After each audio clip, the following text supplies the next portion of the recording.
Hello, this is a quick video on how to take apart your flip key, replace the battery, and put it back together, all without messing it up. So here we have one that is somewhat put together. The key fob isn't inside or the key actually installed on the flip part, but the spring and everything else, the button is. And so it actually works. And there's no screws, I'm just holding it together, but as you can see on the back there's 3 screws, 2 on the bottom and 1 hidden underneath the Subaru emblem. And what you're going to have to do is use a small flathead jeweler's screwdriver and carefully pry up the Subaru emblem.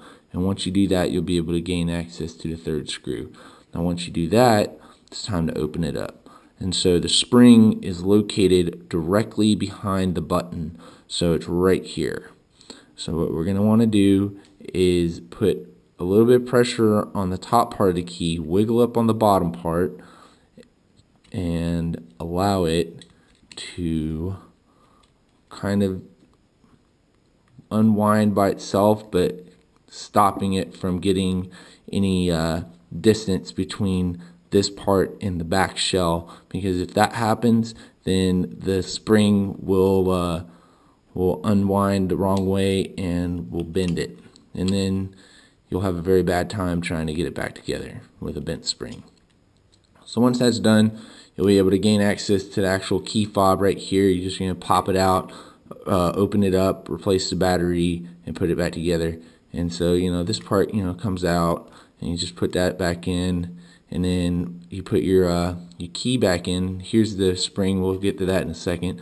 But you're going to want to put your key back in with the button in all the way, your key facing down like it's closed. Now on the spring here, you notice there's 2 tabs, one on each side. The one on the one side is facing out, and the one on the other side is facing in.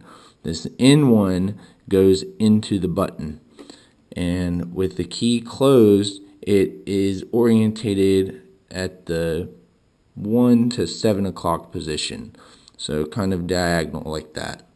So we're going to slide it in there, and then on the back of the key here we have a little post and 4 slots around it.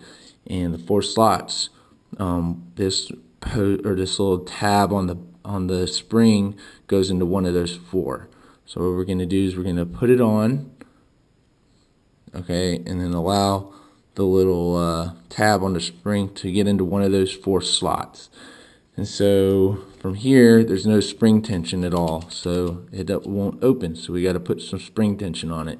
So what we're going to do is we're going to put a little bit of pressure on the top of the shell above right behind the spring, and lift up a little slightly on the bottom part.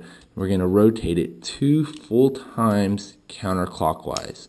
So there's 1 there.